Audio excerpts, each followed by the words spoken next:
Podtacular, the unofficial Halo Universe podcast, presents episode 773, interview with Matty McDee, recorded on March 28th, 2021.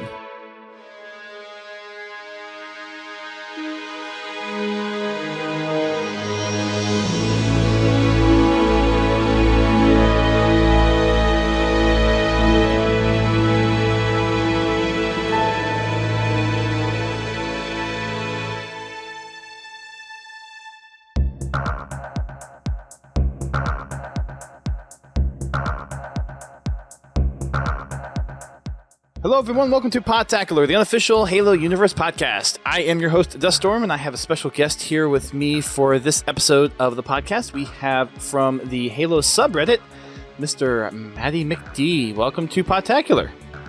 Thanks for having me, man. Sure. We've been looking forward to getting you on the show, and we're doing this not live since we were off this past week, so we're happy to have you on as one of our other guests for the year, looking at our way to Halo Infinite coming out this year. How you excited about Infinite coming out? Probably a little bummed about the delay, but yeah, I've been pretty excited. I've been, trying to keep myself focused on what the subreddit's gonna be like, how things are gonna change within the community, and it's gonna be fairly exciting. I'm actually very, very stoked for this release, more so than any of the Halo releases. Yeah, there's a lot of anticipation, and it's going to be interesting to see how the community really changes or morphs or, dare I say, evolves with the release of the game. Yeah. And just think, the last launch we had was, what, MCC? I think that was, the real big one. Yeah, there wasn't a huge launch for Halo War 2. There was a bit of a launch, but yeah, the last, I guess, really significant launch for the series would be MCC. Yeah.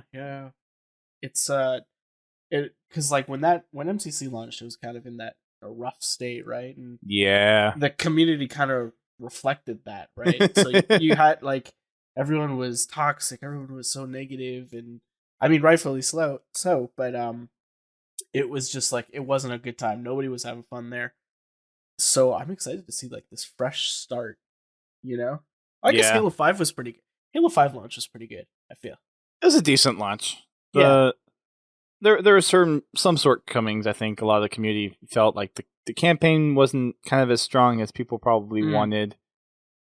Especially with the only having the 3 chief missions. That was definitely a letdown for some folks. And the multiplayer only having 4 game modes at launch. Yeah, that was pretty rough. And not to mention, what was it? Warzone? Just Warzone kind of feeling stale, kind of samey, know. But it was fun for the first 4 or 5 months, and it seems to me that Halo always has the every Halo launches in a weird time. Halo 3 launched in a really good time where not much was going on, and in 2007, the only competition we really had was Modern Warfare. Right. Maybe Gears of War. But the Halo 5 came out at a time where all of their sustain plans were slowly being outdated by Fortnite and what Fortnite was doing. And it was you could just kind of see Halo 5 just arriving too early.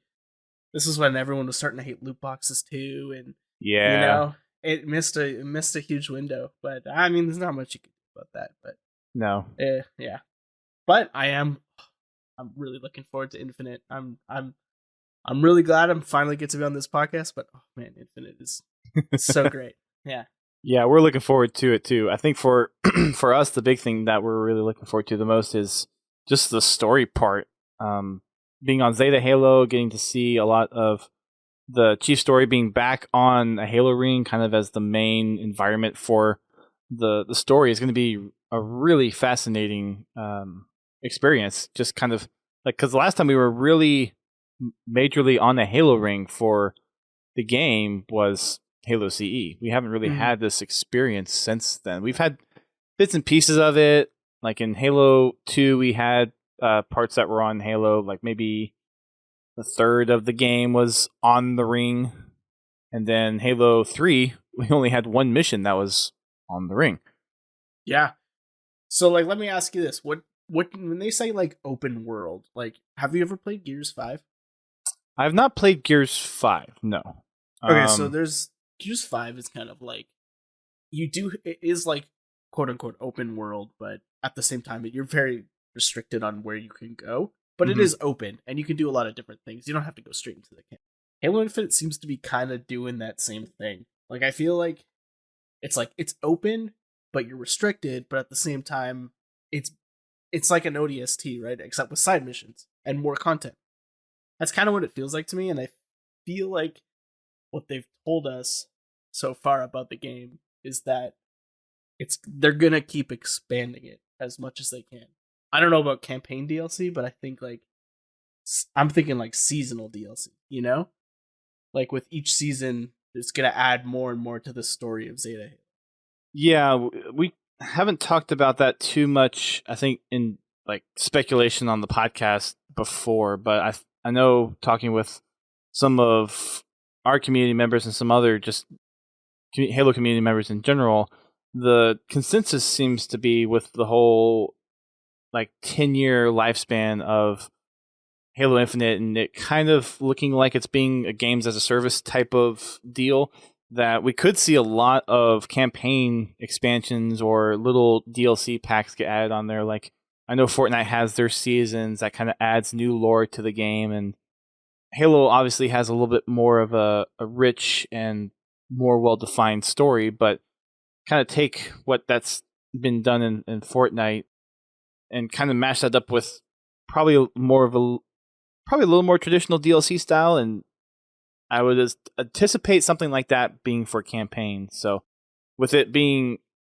the 10-year life cycle that it kind of seems like it's going to have, being able to expand upon the game either like before the campaign story or after the campaign story, or add little side missions to it. There's a lot of different possibilities there. And just looking at all the lore that we have from the books and other external media to the games, we've seen a lot of different ways that you can really touch on pieces around the gameplay campaign story. So I definitely think there's a lot of potential to do that kind of... I kind of default to the term DLC. I know. Yeah. Yeah, I mean, it'll be DLC in the way of, well, yeah, it's in kind a of way hard to of say. content, in the way of how we perceive content. Yeah, like that's kind of the way I see it too. In that, like, I think Halo's gonna have to change the game a little bit here, because like we see so many games that are like, I don't want to use the term, like, I don't want to say that other games like chase trends or anything like that. And I don't think Halo does that in any way. I think there needs to be like seasonal drops to keep it alive. If you ever played Warzone kind of adds to the story, even though it's not really a campaign or a story game, but it adds it through like little introductory cutscenes.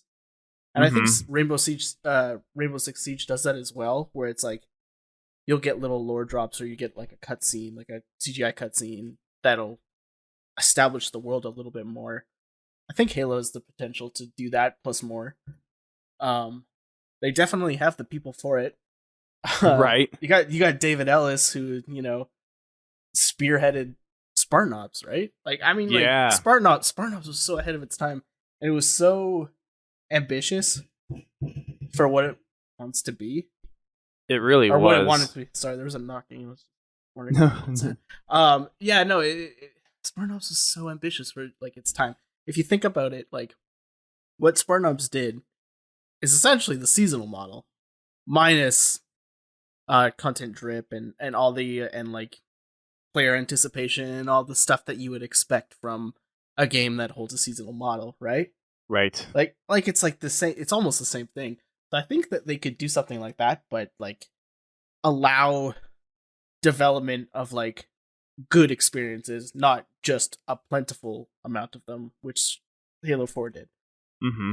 You know? No, I completely agree. The whole Spartan Ops mindset I thought was really cool, and I think you're kind of on point. It's a little ahead of its time, but the way that it just continued the story for Halo 4 campaign, I really enjoyed, and I think a lot of folks that are really into the campaign side and the story side really appreciate Spartanos, minus some of the script issues for some of the earlier dialogue in the first half of the season. But if you ignore that part and just take a look at what was expanded upon and the story that Spartan Ops brought to the campaign, a lot of people really like that, and they like to see that continuing story within the franchise. And I think Halo Infinite's definitely setting itself up to being able to do prelude stories to the campaign, do stories after the campaign, and do other side stories that could add to the side of it. And with the Slipspace engine being kind of this new thing now, maybe there's DLC that's not necessarily Halo specific, or maybe there's stories that the studio's already thinking about of like, okay, instead of having a 3-year main release of a game, maybe there's this campaign DLC that we throw in there, kind of like how Bungie's doing it with Destiny. I could absolutely see something like that being the case. So instead of buying a new game engine, they're just going to keep improving the engine, keep improving the experience overall. Like, think of it as MCC 2.0. You can have all these updates to multiplayer, so it's an always changing multiplayer. So the multiplayer you have is always the latest and greatest that they're working on. And then you have these buckets of campaign, so you can get the base Infinite campaign, and then there's this additional add-on. There's this additional add-on. So instead of buying a brand new game every time, you're buying just the content that fits in that engine, and therefore you're not really having to. It's this weird quasi state of, yes, you're buying more of what would be considered a new game, but it's in the existing engine. So this whole games as a service thing model, it seems to be kind of the way it's going. Destiny kind of feels that way. Fortnite feels that way. It seems to be a pretty successful model already, so why not apply that to Infinite? Yeah. The way I see it is like, I totally agree with what you said, but I also think, I don't think 343 has any plans to like go beyond Infinite. At least not. I say that, but like they've had that same issue with Halo 5 Guardians, right? Like where it's like there was a surname with the intention to probably expand Halo 5 at some point. Why else would the subtitle be there? Why, you know what I mean? Like, why else would it be called Guardians? Why would it? So it seems like to me that with Infinite, this is going to be their second opportunity to make a game that will no longer continue the trend of numbered sequels. Yeah. To me, if they do, we're going to be reaching like Metal Gear Solid levels of confusing like naming conventions. Yeah, like, we don't want that. We don't want that. It's like, what? 5 is a prequel? Then like what happened? You know what I mean? Like we don't want right. We're getting pretty close. But yeah, I totally agree. I think we're gonna start seeing Slipspace like basically created content for at least the next 5 years. There's the way that they described it is just, this thing has to continue no matter what, and that's the plan. Yeah. I just don't see any other way if it's free to play. I'm excited, but I'm also kind of I'm pretty skeptical on it, but we'll see, I guess. Yeah. I'm certainly scratching my head. Like the whole concept of making the multiplayer free to play from a business standpoint makes sense. But as a Halo fan, it's just like trying to wrap my head around that still a little bit. I'm not quite getting it just yet. How do you feel about armor coatings? So I originally was kind of very much not in favor of it, especially like replacing the default, like the primary and secondary color pieces that you could do with the armor. But after seeing it, it's like, okay, I kind of makes some sense. I think a lot of it's going to really boil down to seeing the full system in action and being able to see what their vision is for the game overall. Like, unfortunately, getting it in bits and pieces like we get through the community updates and the little videos and whatnot doesn't really help. No, yeah, and I think that form of drip has not been fun to experience. No. it feels like the codings conversation that 343 could have had with the community could have been a lot smoother. No offense, John, but like it could have been like a lot smoother, because like we were left like these lingering questions, like, yeah, what are the codings? Like, okay, well, what about materials? Like, okay, so if you're gonna give me these pre-created codings, what does that mean for my visor? What does that mean for everything else? Mm-hmm. And it just like like, am I gonna be able to like acquire colors that are my favorite, or am I gonna have to stick with polka dots for like 10 to 20 matches before I get the color I want? You know, like, right. It's stuff like that. But I do have like, I remember when this whole coding conversation started happening all over Twitter, I came out on fire, like, who cares? It's a color. That was my kind of opinion. But I'm more or less on the side of like, I want them to curate these colors for me. I want 343 to sell me on it with cool presentation. I kind of want them to release more about it. But at the same time, I can't be mad, because like, this isn't really something that bothers me that much. Sure. Yeah, but that's although I would like to see some cool like, if you ever played you know the recruit armor in Halo 5, how there was one skin that had flames on it?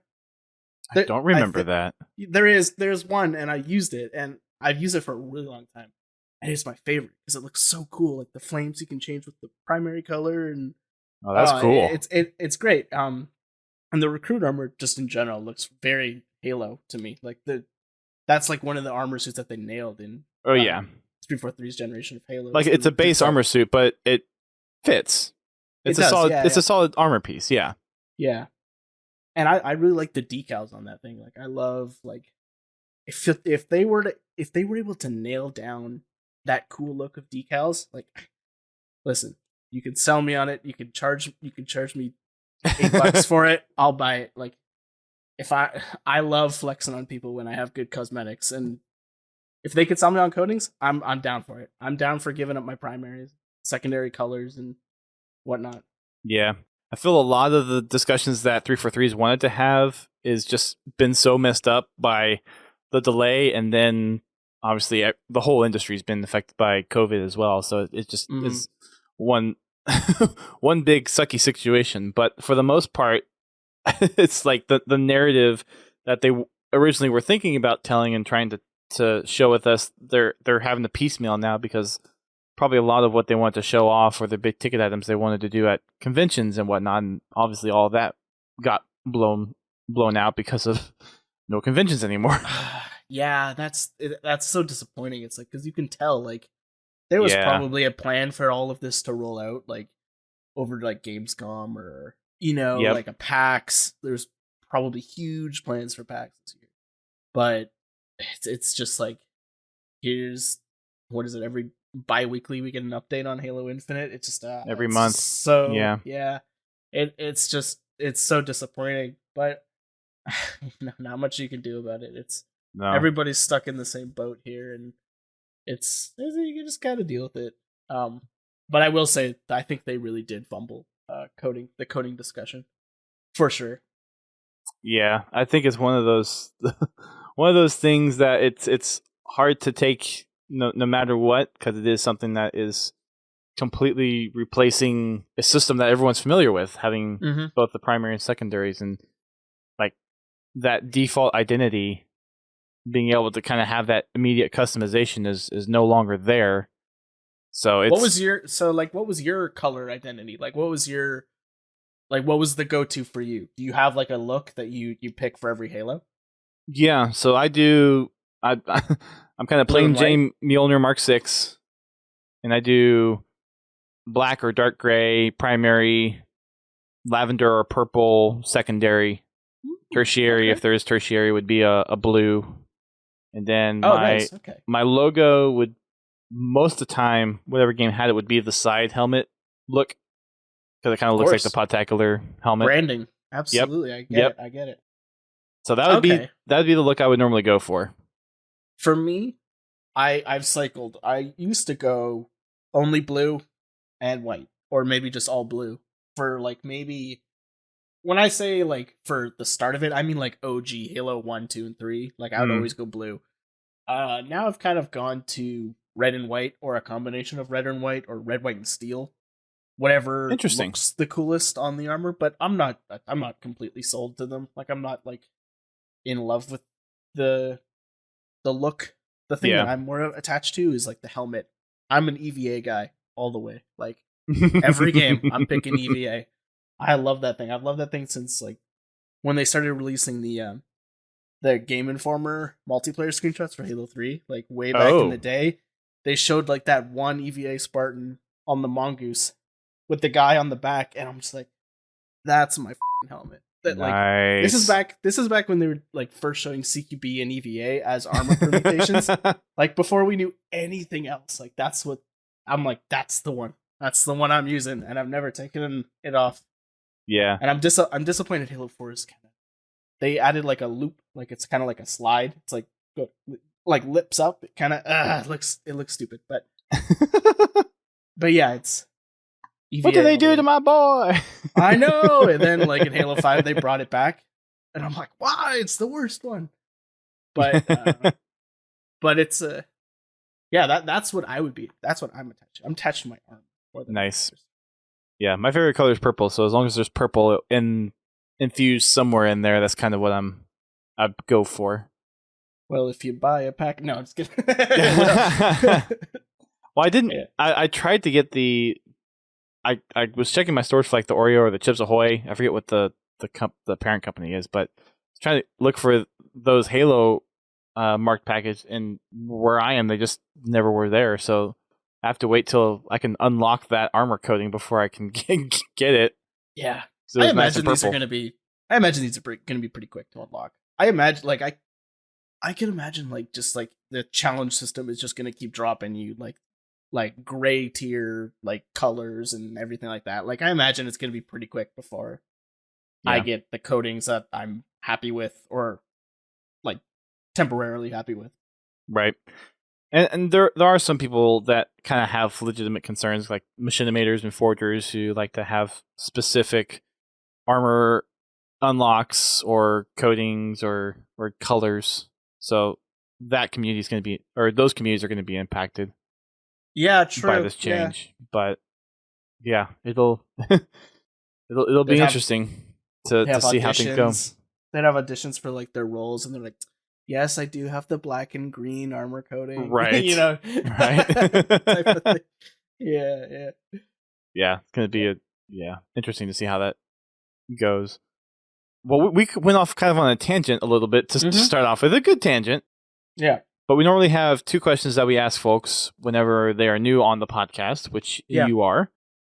So I'm going to go ahead and hit those off before we continue talking about more Halo Infinite stuff and the Halo subreddit specifically. Yeah. First one being is, how did you get your start in Halo? It's a little bit of a story. So, like most of us, I wasn't super popular in elementary school or middle school. So I had a friend who just moved, and he was new in the class. His name was Weston, and his family, like I think his parents were like fishermen. Like it was wild. They were out all the time, and he was always left alone. And he had a family that was generally pretty outgoing. They let people come over all the time and whatnot. Anyways, he has an Xbox, and he's like, dude, this game Halo just came out. You gotta go over and try it. It's like the scariest game I've ever played. I'm just like, scary. Like, wow. All okay. Right. He's like, yeah, there's this part where there's like these like zombies, and there's this guy who's like freaking out, and it's like, it's so scary. You gotta come over and play it. So we played through co-op, the whole thing, and I loved it. And I used to go over to this kid's house like almost every single day after school, until he just randomly moved away one day. No. And that was my first ever experience with Halo, ever playing Halo. Probably, yeah, like literally the day after it came out.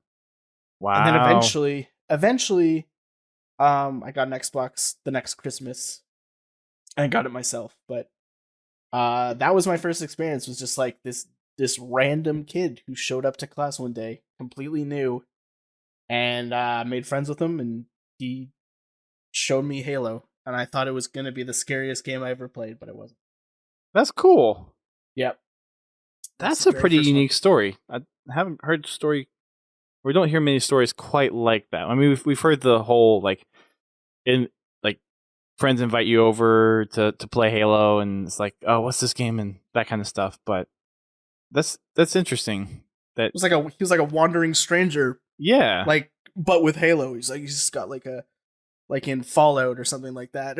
He's just got instead of a massive gun, rain cloak. Yeah. It's Yeah, like, hey, exactly. Hey, you want some Halo?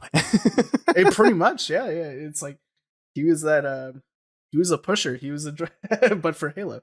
That's Yeah, cool. It was an interesting time, and that completely set me on a path to being literally obsessed with Halo for all of high school. But yeah, it's And here you are now. days. Yeah, here I am now. Nice.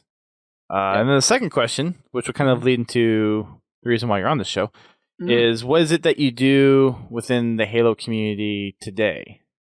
Oof. Okay, so and what are your current like Halo interests? Like what do you engage with the most within the Halo community?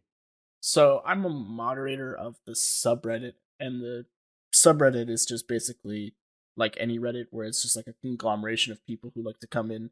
It's like a content aggregate where it's you post things and people vote them up, that whole thing. It's like our job is to kind of just, I don't know, make sure it's a great place for everybody. That's kind of our goal.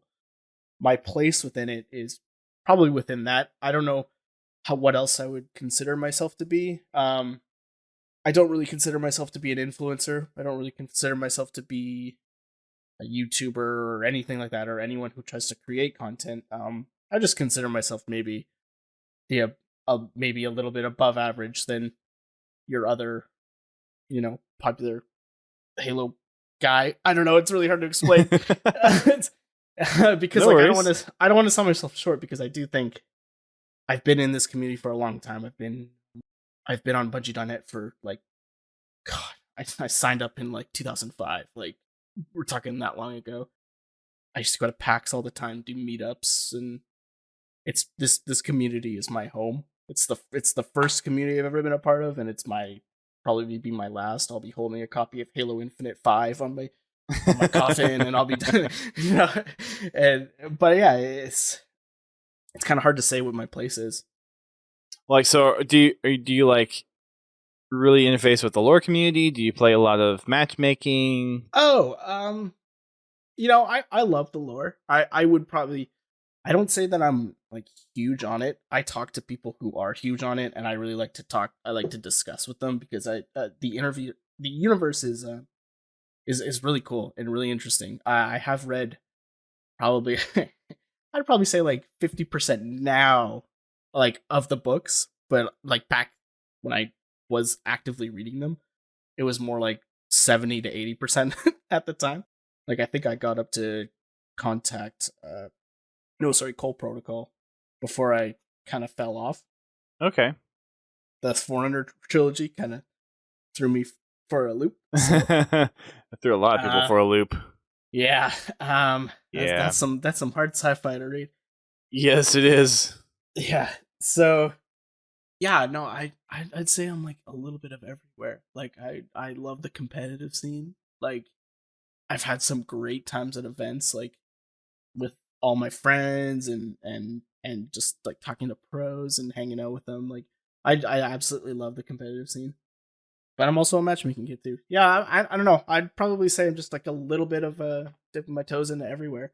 More so into the competitive side and stuff like that. But it's like, I would always be an advocate for like bringing people from the other side to like, like intermingle within one another, because I think it's like, as a brand and as a community, Halo is stronger when people talk about the same thing.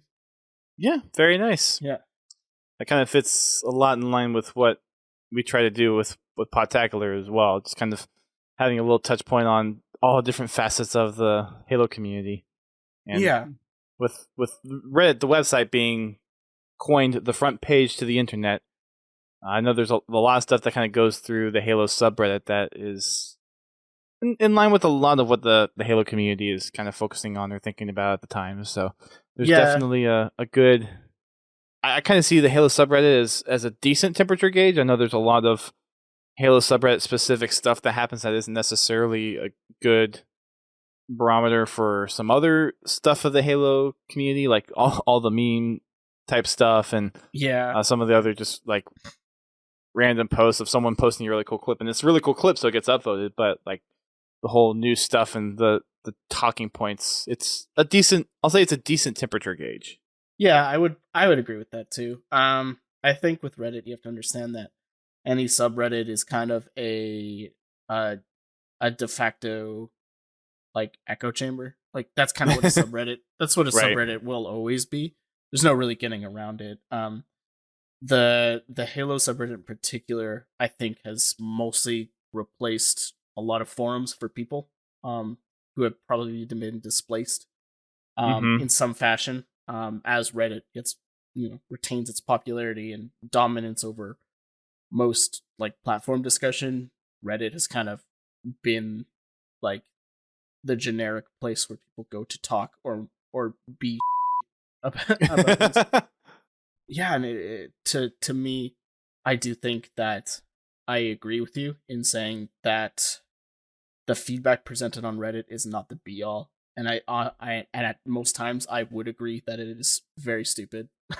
Like, and I think because like I'm gonna name drop. Since John used to be a moderator, I think he understands that, and I think he's presented that to the community. Sketch and Brian is a smart guy; he knows that too. Right. You have your own little kind of corner of fans with their own quirks, so you have to just kind of help level set the conversation sometimes. I'll put it that way. Yeah, and not to mention like upvoting and downvoting tends to be very, very skewed. And if you understand how like Reddit works in terms of not only the like the algorithms behind the voting, but like also how people vote in general. Like I'll give you an example here. When we talk about memes, like in particular, memes are very easily digestible. Anyone with a data connection can be on the train and vote a meme up. That doesn't necessarily mean the content is good or has effort put into it, right? So those tend to get upvoted the most out of any form of content is an image macro or some sort of like meme that you can read on a train or like when you're in traffic. Yeah, some like you said, easily digestible, quick to like digest and really turn it out. So like already right there, you can kind of see that voting doesn't really matter.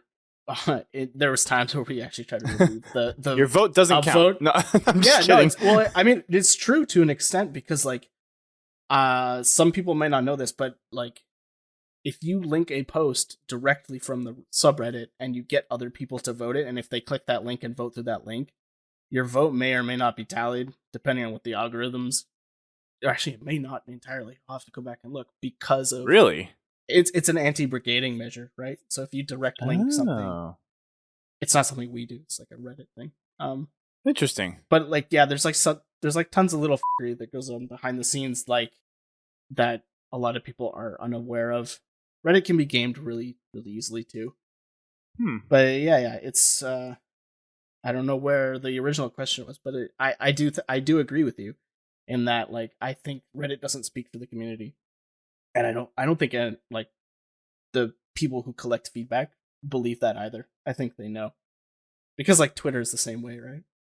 Yeah, I mean, I would assume pretty much any social platform is going to have its own skews and different parts about it that will make it lean to one viewpoint or another. And even within, like, kind of how you were saying, how Reddit has kind of replaced forums in a way, I feel like Discord's done that as well. So even within, like, each Discord server or forums or whatever, everyone's going to have their own viewpoint and kind of this microcosm of consolidated views. So being able to kind of comb through all that is, I mean, I don't envy 343 for that job of trying to figure out, okay, what does the community really want versus, okay, here's the vocal minority but here's what we know is going to work well in the game industry. So the whole balancing act is a whole mind game that I don't envy them for whatsoever.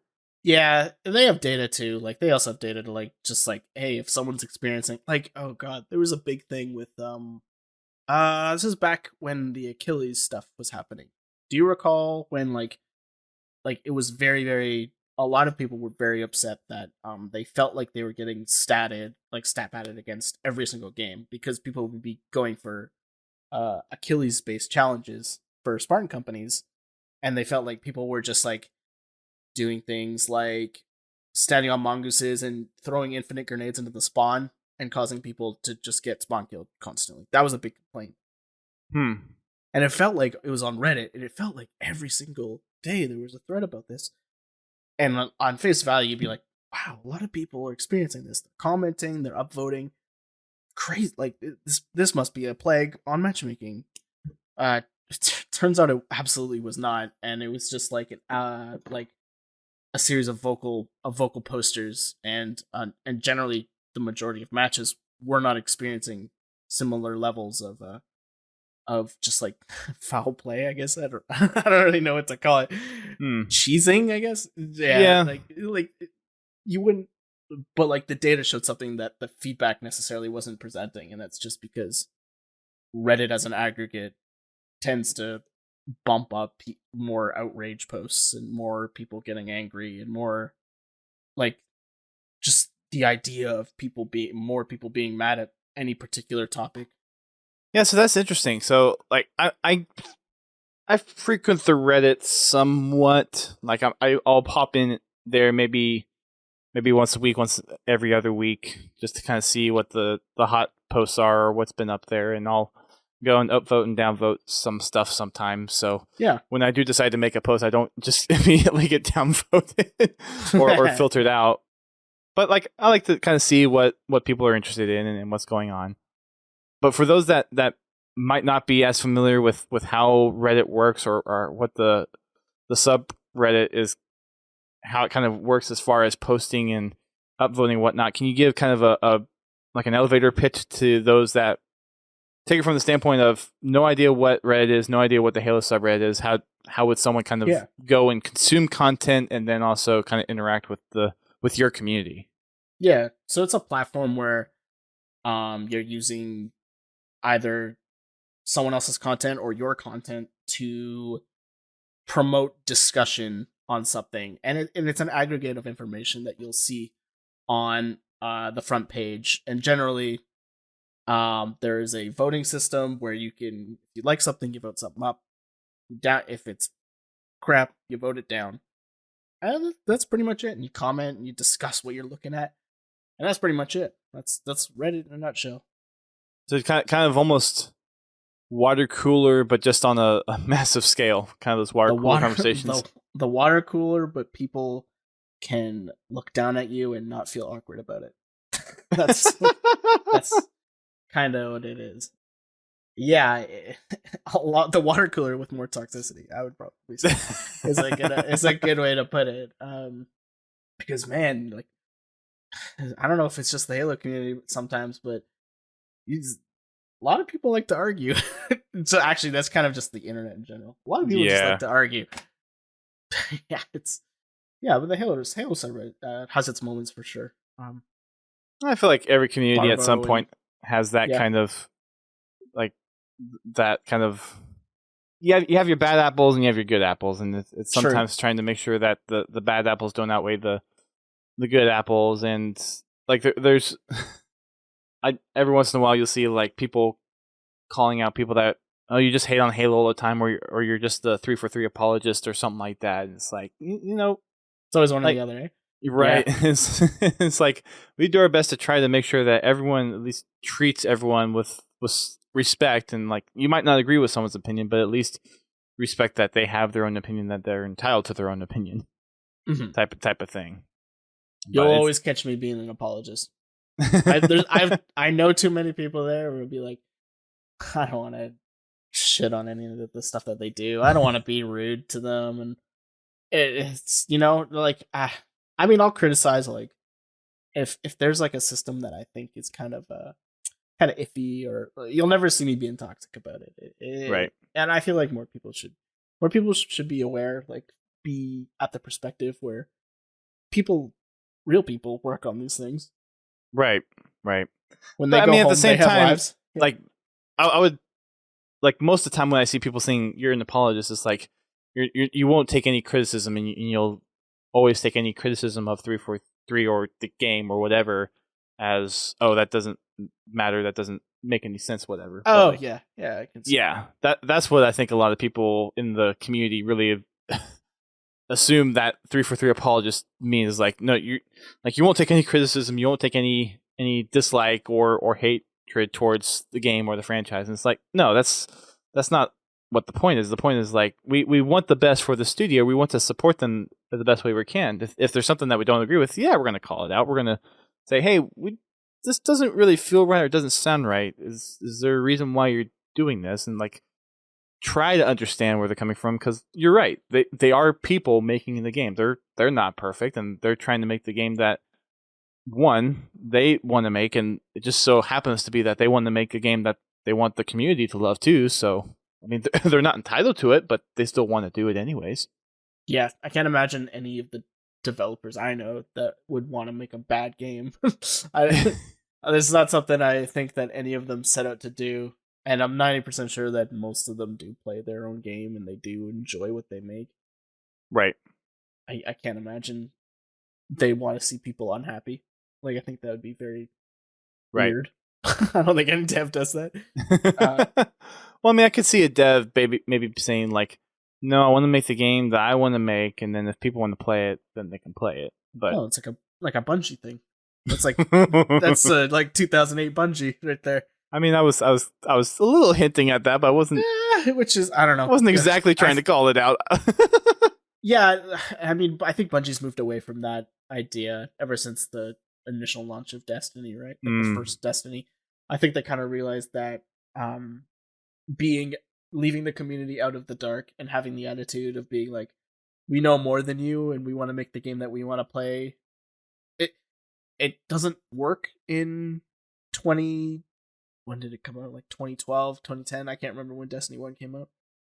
It doesn't work now. Not when platforms like Reddit exist and Twitter is becoming more and more popular, and people are able to be vocal about their opinions on how they feel about their video game.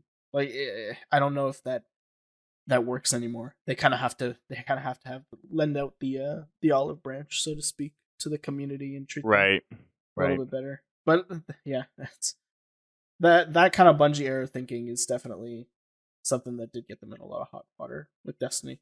Sure. Yeah.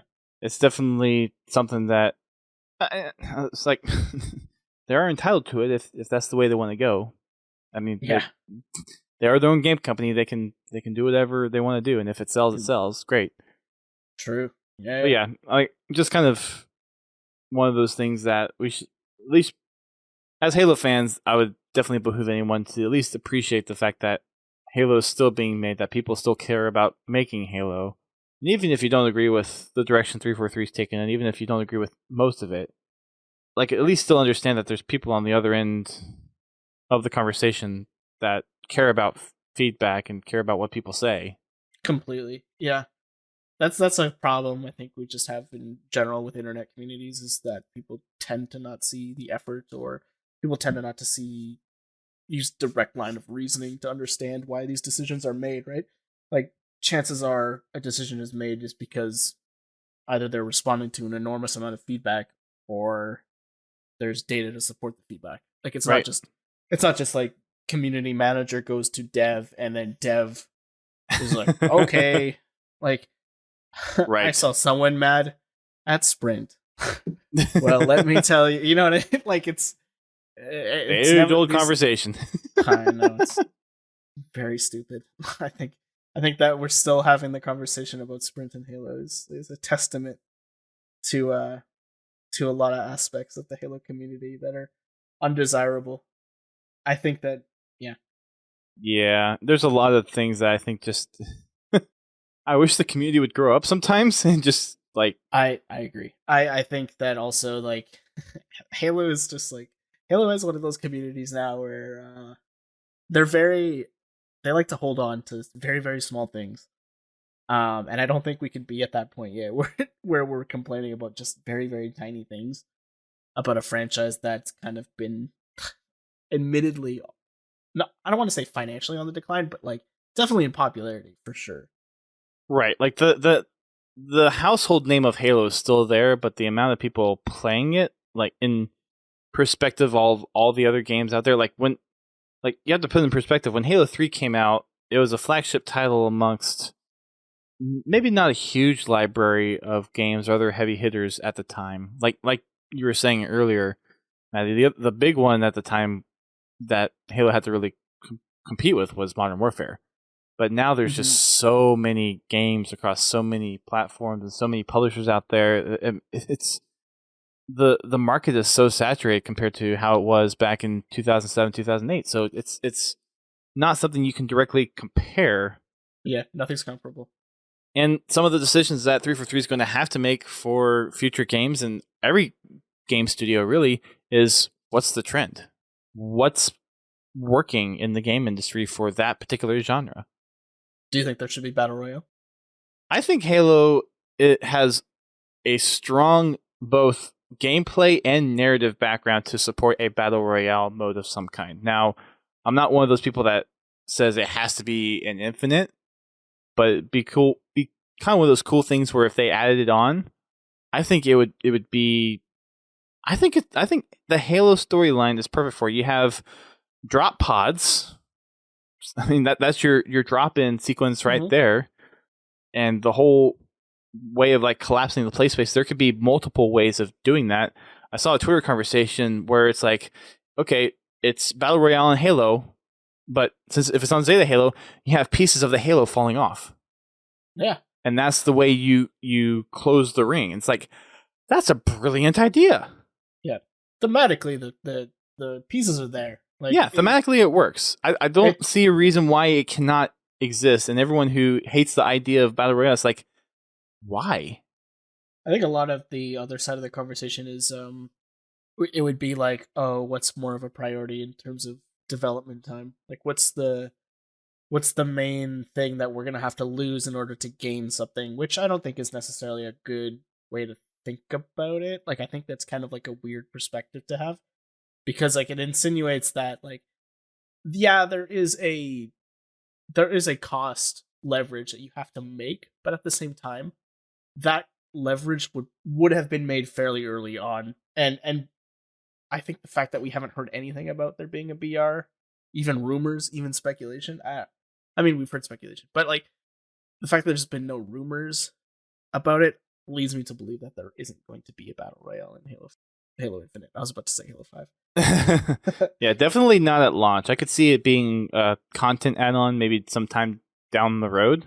Yeah. If they want to do it that way. Because if you think about it, at the end of the day, Battle Royale for Halo is Breakout just with a map that's kind of closing in on itself, and then just randomized weapon spawns, which you kind of have that with the weapon pads in Halo 5 already. So you just kind of expand that, and then like you can have the shield upgrades as armor upgrades, or if you do it ODST style, you can have like helmet upgrades or armor upgrades. Like there's multiple ways to skin the Halo Battle Royale cat, and it's just a matter of and like if and I get the consensus of people wanting 343 to focus on the core Halo experience. I get that. Like I'm all in favor of that. But after the game comes out, like you can add something like Battle Royale. You can add other game modes into the game. I mean, Oddball wasn't in Halo 5 at the start, which was kind of a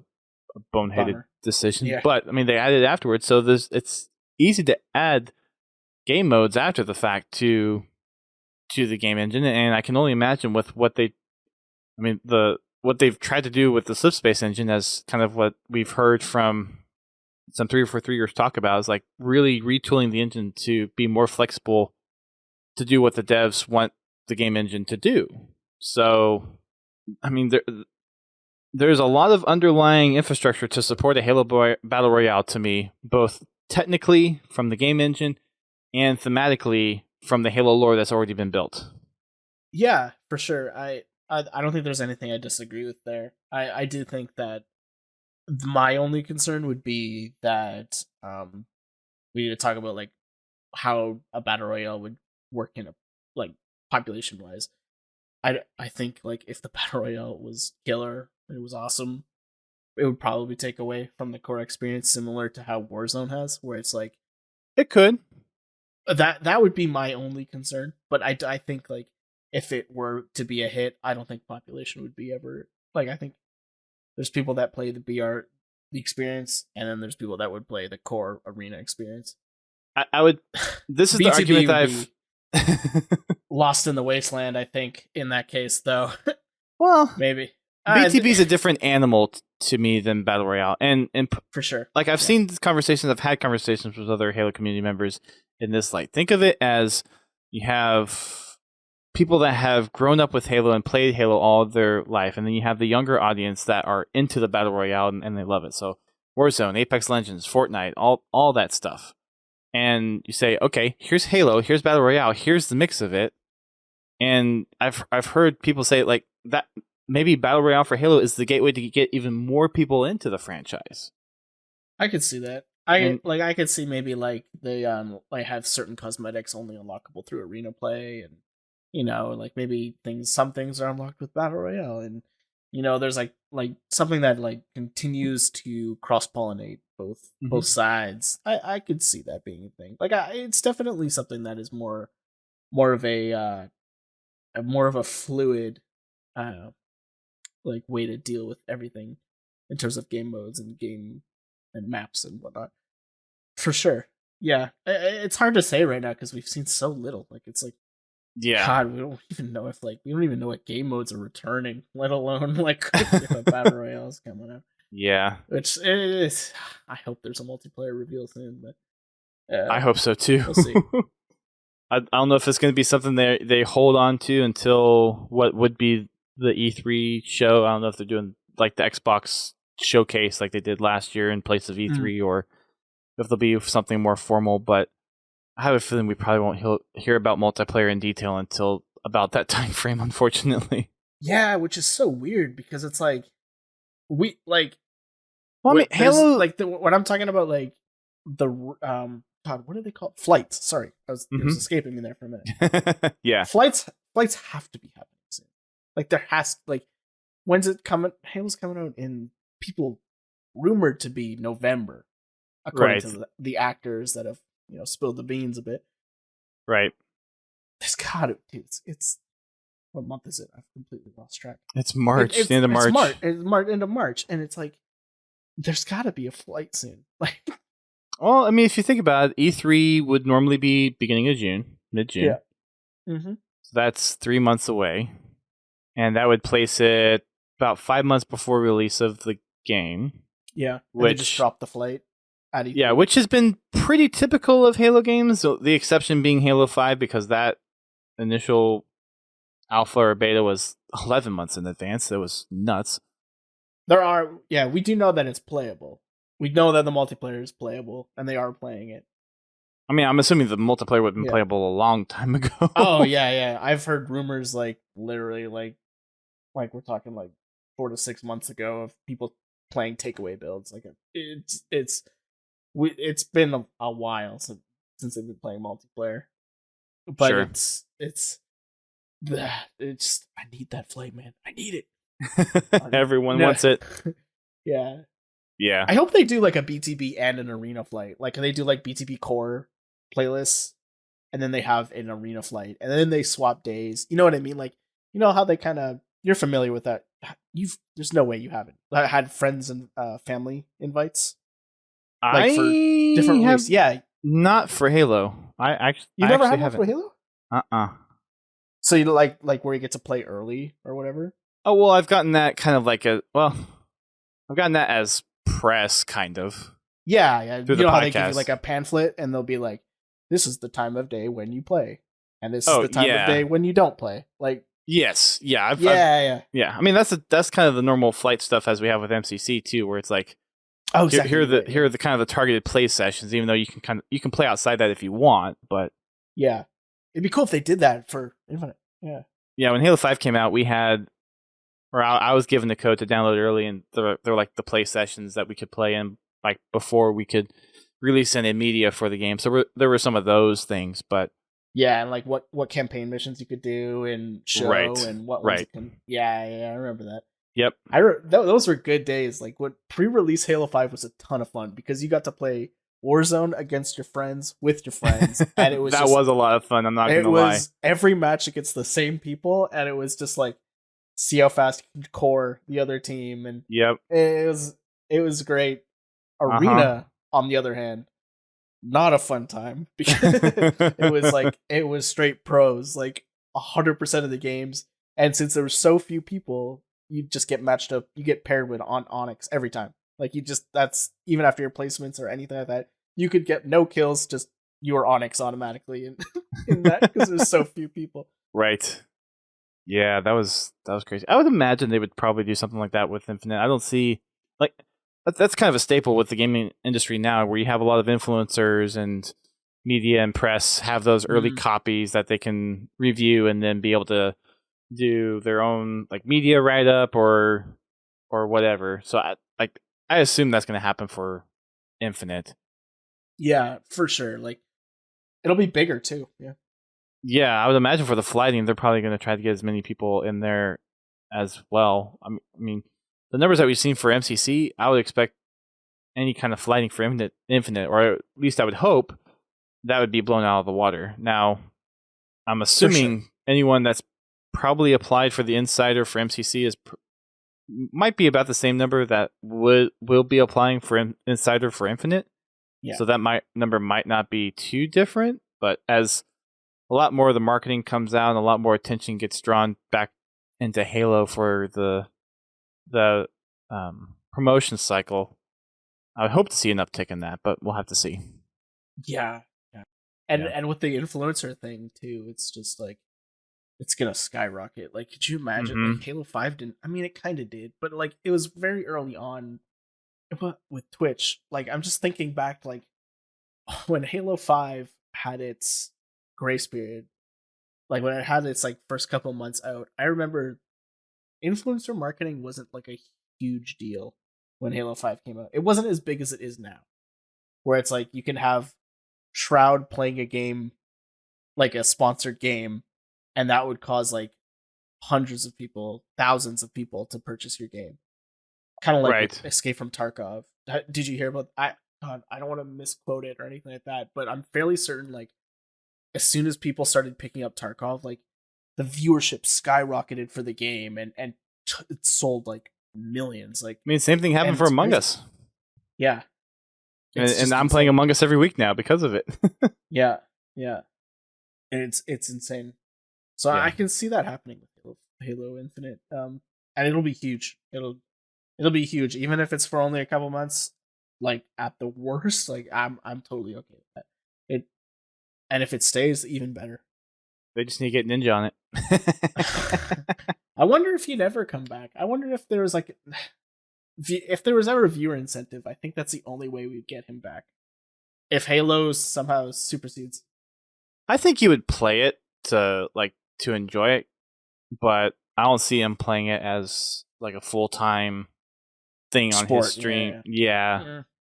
It'd probably be like a block similar to how, like, I don't follow him, but I know that he does stream League of Legends and he also streams Valorant. So I can imagine if it's like successful, like it having a spot there, you know? Yeah. But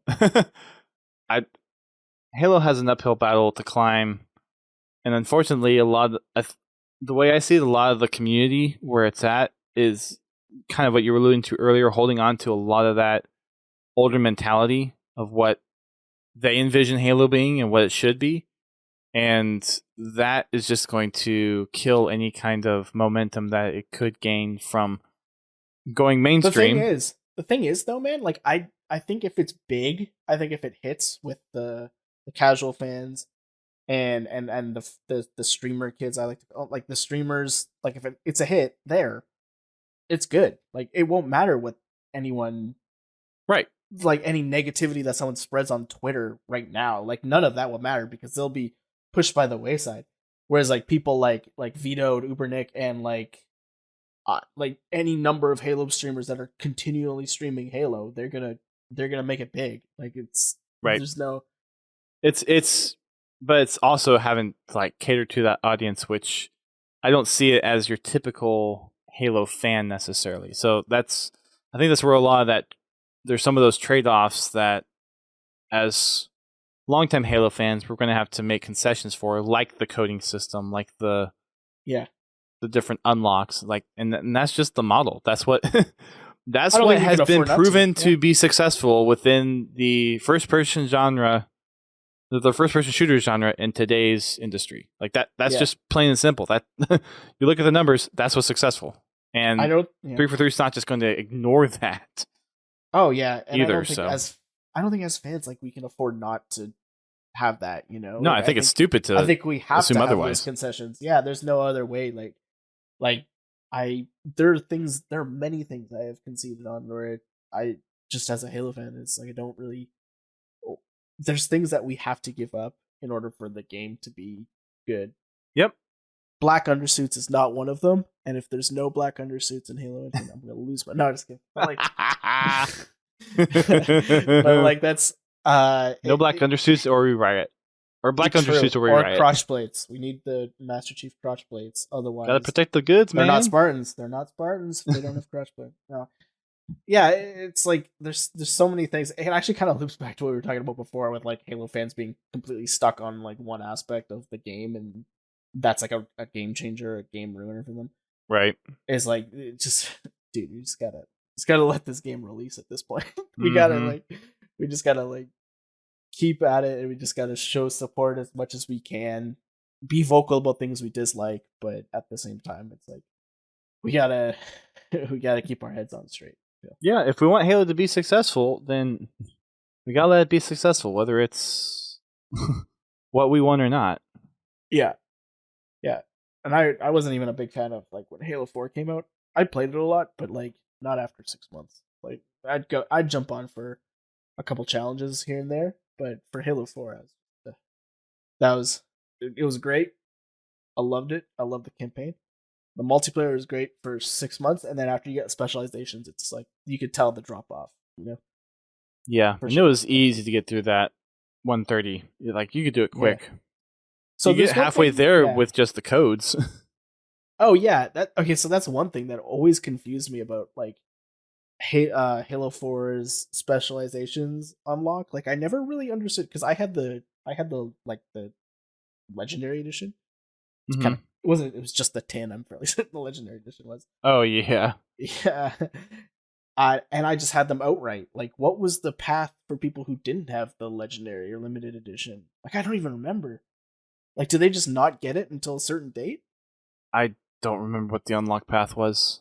Yeah, I think it was. I think it's like, I think you just like you didn't get it until a certain point, but if you did, you had it outright. Like if you had the Limited Edition, you could just get it. Maybe. Yeah, I honestly don't remember. It was so long ago. I really don't. I know. Oh, it was unreal. Yeah, crazy. What about Reddit Halo questions? You have a Reddit, you have a Reddit Halo question? I was just about to kind of come back to that. We talked a lot about Infinite, which is good. I mean, it's kind of the hot thing for us lately. Yeah.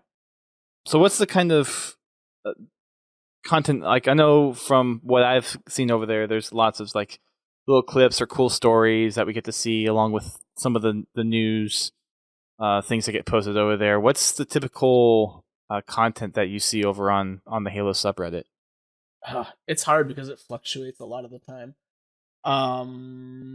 Depending on if it's like a good news day or a bad news day, it'll like range on like if it's clips or some sort of like, I don't know, if it's Saturday, it's going to be always filled with memes no matter what, because that's the day we allow memes.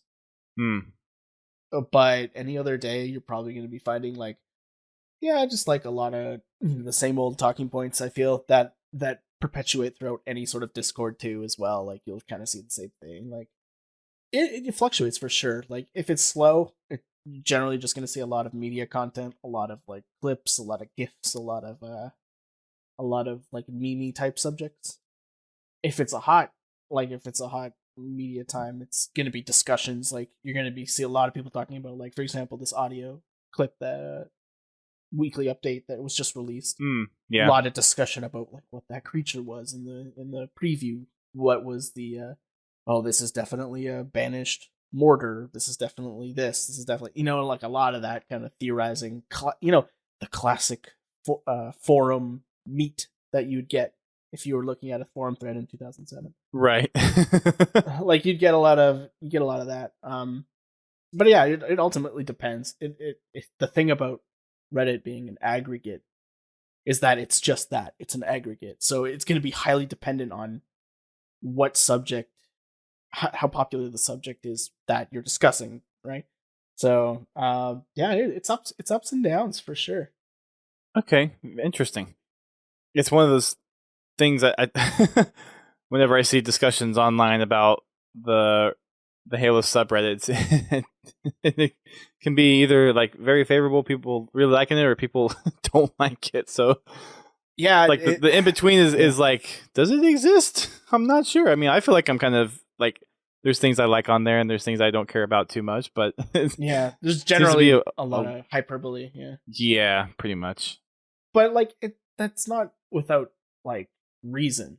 Like there are things that Reddit is bad at, and there are things that like Reddit accentuates that shouldn't be accentuated, right? That's just generally the nature of like voting, like democracy oriented topics, right? That's generally how it's gonna work regardless. When people say like, I see this a lot on Twitter, it's like, oh, you went to Reddit, or Reddit is always angry at this, and it's like, but you have to understand that it's not like, that's the community. That's where the community chooses to emphasize their voice the most, right? That's because it's easy. You could make an account without an email. Sure. And two, it's just like, that's where everybody goes. Like before Reddit, there was Dig, and that's where everybody went. Like I don't think you could see, like, when we're talking like, oh god, like 2005 internet, like 2006 era Yeah. internet. Remember when like every link would have like a series of buttons underneath it, or not link, sorry, but like every, like to share Right. a story, you'd always see like share to MySpace, Facebook, Dig it. Dig it was like a big thing. Pinterest. Exactly. And now Reddit's kind of demolished Dig into the ground. Dig doesn't it probably still exists, but it's not popular. And I never got into Dig, so I don't know too much about it. I went straight in 2010, 2011 is when I started doing Halo subreddit stuff. Okay. Yeah, that's when I kind of got on that train. I started actually making graphics for it, and then eventually made my way onto the mod team because it was already a pretty, like, talking like less than 10 people on the subreddit, Halo subreddit, a day. Oh wow! Back then, yeah, it was pretty. So when did the Halo subreddit? Do you know when it's actually started, or when it got founded, or who founded it? I guess we know the name of the person. There's a whole. That's not saying a lot. We know them because like they used to be active, but then they became inactive, and it did start around the time when Halo Reach came out, because that's when Reddit started becoming a platform of its own. The person in particular that created it, like I said, was like very active at the start. I knew them. We talk in what was the chat we use Skype, so we would talk in Skype a lot. They went off the radar and kind of left it hanging for me and a few of the other mods that were on there. But yeah, I'm pretty certain it started in like around the time that Halo Reach came out is when that subreddit first started. Interesting. I could be wrong. Okay. Because that's when I jumped on, and I know that it had like default look across the board. Yeah, because as far as I know, you're probably one of the oldest moderators of the subreddit. I think just from my tenure kind of visiting the subreddit, your name and Uni's name are the two I kind of recognize the most, being there for the longest, I think. Mm-hmm. Yeah, it was I think I was on the current list right now. I'm the longest. However, if you look at the date joined or whatever, or date assigned, it's going to be wrong because another thing about having inactive. So the way that I'll have to explain this to get to my next point, but like the way that mods work is like the person who has the most tenure has the most power. So essentially, you can't the person below them on the list cannot supersede them unless they go to the administrators, which is sucks. Any Reddit mod will tell you going to the administrators is always like the worst because they don't. So what, like the Reddit administrators? Yeah, they don't do anything for you. They're the worst. Oh. So what would happen is like this person had their account compromised multiple times, and what they would do is they would remove all the users, all the other mods, make themselves like the head mod, and then just like, I don't know, post spam or whatever the heck they would do, right? That happened twice to that person's account. So the actual join dates are inaccurate for the subreddit. And that's why there's a discrepancy. So it would be my 11th year, or maybe 10th year as a subreddit mod. I think would it be this year. Wow. So it's been a pretty long time. And yeah, I'm the oldest one currently on the list with, I think, I have to check the list because I don't recall if I have. There's a guy we have who is in an area that has spotty internet. He's a huge Halo fan, and he participated quite a bit. The problem is he's in an area where there's little to no internet. So, and that's where he just lives now. So, dang. So, oh yeah, he's still on there. Should discuss him, but like, yeah, it's I think I'm the oldest one. Me and him are the oldest ones. But nice. Yeah. That's a long time. It's a long time, and I've been. There's a lot of stuff that has happened on the subreddit, and a lot of wild stuff. There was a time where I attempted like just leaving because it's like when MCC first launched, there was nothing. Like probably a lot of toxicity. the worst state you could ever be in. Like you don't have a Halo game that's like being. Oh no.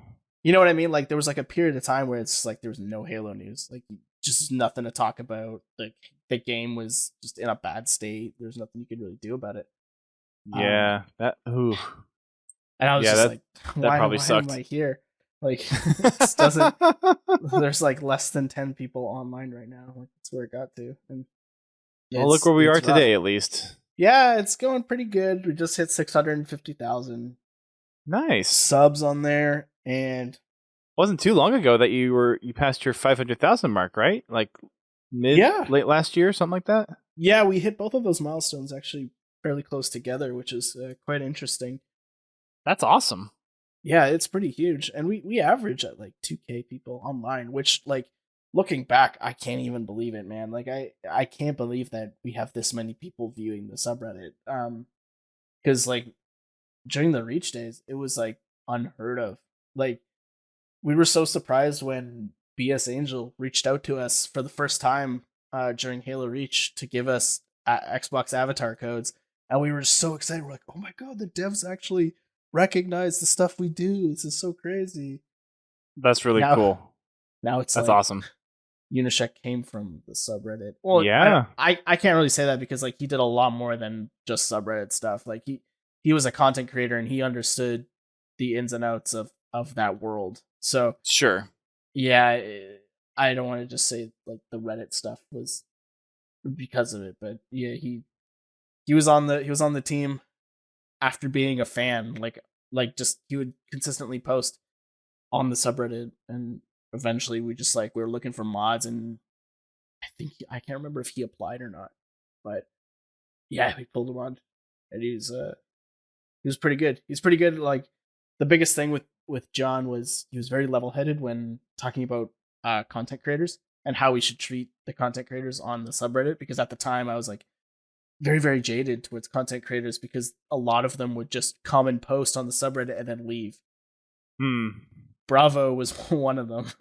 But then eventually we did talk to Bravo about it, and he like, I think we understood that I think fostering content creators instead of putting the hammer down on them during that time was much better for the health of the community. And that's a lesson that I learned, and I still kind of I keep close when I'm speaking to content creators like who have been banned or been had their content removed. I'm generally pretty light-handed. I think most of us are, unless it's like very blatant. Unless you're just coming in, dropping a link, and then leaving. Generally, Right. I mean, nobody wants that. Nobody like if you had like a site hosted, or like if you had a Discord channel and all I did was just post a link to my channel, you'd probably be like, dude, yeah, come on. I think that's how we try to treat it, right? Like if you're engaging with us, you're totally fine. And what's wild is like most of the content creators that we've like had issues with in the past and we've kind of reconciled and talked to like through DMs or Discord or something like that. Generally they're like, yeah, no, you're totally right. I was an absolute shit. Like I don't want to say names, but like there's been at least 2 or 3 big content creators that we've been like, is there anything we could do to help you guys not feel like we're just like removing your content? Because like when you make content, it benefits everybody. That's what an aggregate is for, and that's the whole purpose behind it. sure. Right? Like that's like it. And with Halo, it's like it's really important because we're not as big as we used to be. So Right. it's very important. It's hard. We keep Yeah. close to those creators, right? So we approach them and we're like, what can we do better? And most of them just admitted that what they were doing was stupid. So we didn't really get valuable feedback. We're just like, okay, we'll just stay the course. We'll just do whatever we do. Right. Yeah. Right. But It happens. Yeah. What's some of the coolest content that you've personally seen on the Halo subreddit during your tenure? Oh, I think the thing that literally brings like an actual tear to my eye is like the Barvo helmet. That whole like saga was just incredible. Like I could not believe it. The fact that like that's awesome. Somebody made the helmet, they made the Photoshop, and then they refined the Photoshop so that it looked like an actual piece of concept art. And then someone made a 3D model of it. And then someone made it in real life. Like it is I was just like, this is crazy. That's incredible. Can't believe it. Yeah. I was there when he was handed the helmet. Yeah, that must have been so awesome. That was really cool. His face lit up. It was incredible. Yeah, Bravo was great. Bravo was he was a good sport for everything. Oh yeah, he's a all dude. Things considered. The Barvo meme being one of those things that kind of stemmed from the community. Yeah, he was a great sport about it. Same with another thing that I really enjoy was the pizza. But I don't know where that started. I can't remember if that started from the subreddit. I think it did, but then it kind of just spread everywhere, you know? Like people like as soon as the people caught on that people were sending pizzas, like Twitter got into it, and just like sooner or later they just got a mass with pizzas, right?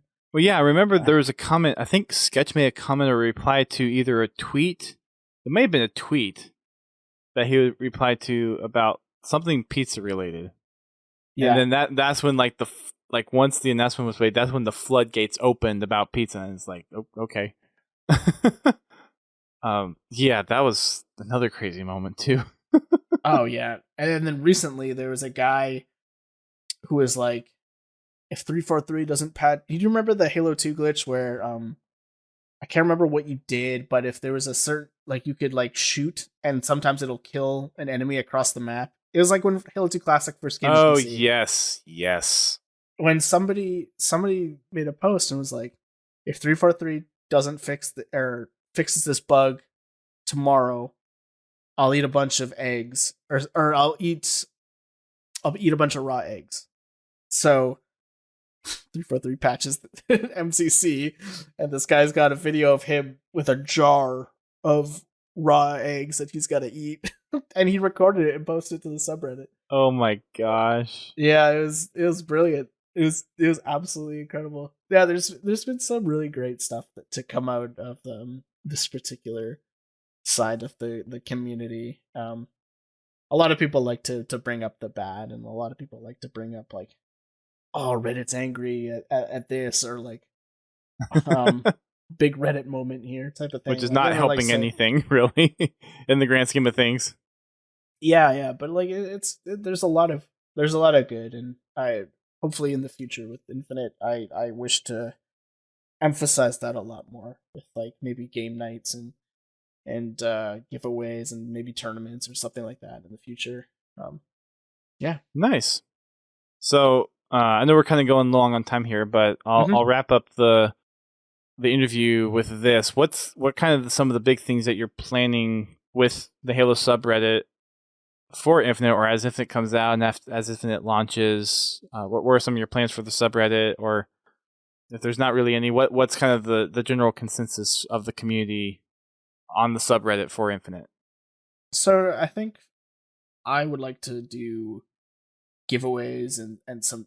Eventually, I'd love to run tournaments. I did one for Halo Reach back when we were much smaller, and I think that experience really rubbed off on me in a good way. Had a lot of fun, so that's definitely something that I'd like to do. Like, just have prizes. Like 343 has provided prizes in the past for events, for tournaments and stuff like that. We've also given away flair for the subreddit as well, tournament winners. That's something I would like to try to get back to. Another big thing that we're doing is we're probably going to be looking for new moderators to come on and help with the general flow of things for the Infinite launch. So that's a big thing. But other than not really any big plans though. It's more about supporting people and their plans. It's more about being a platform for us. Okay. Yep. Very cool.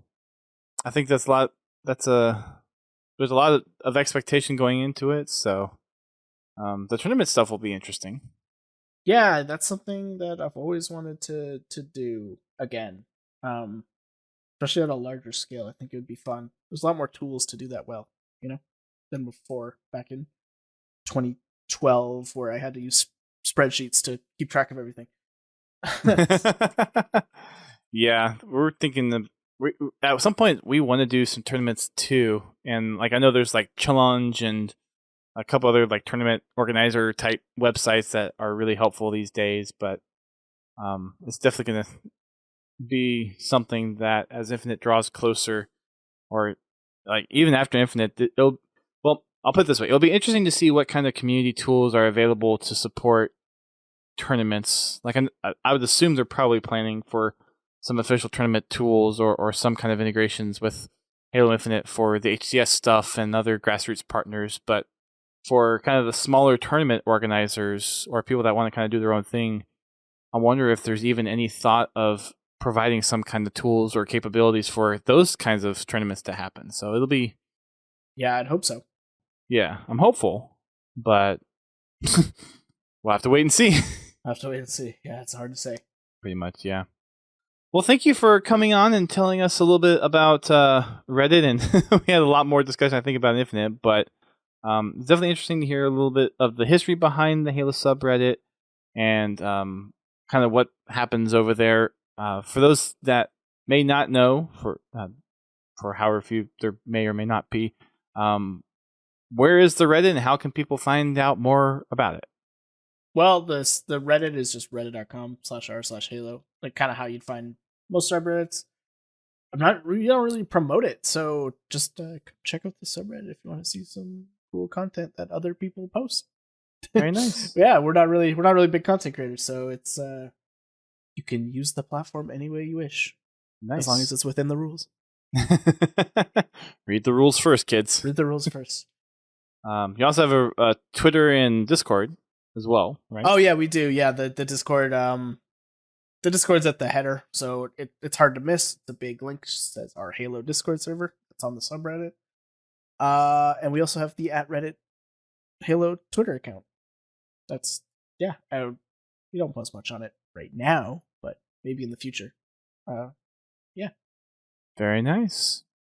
And then if people want to find you specifically, you have any handles you want to throw out there? I just have the one Twitter, and it's @Matty McDee. That's it.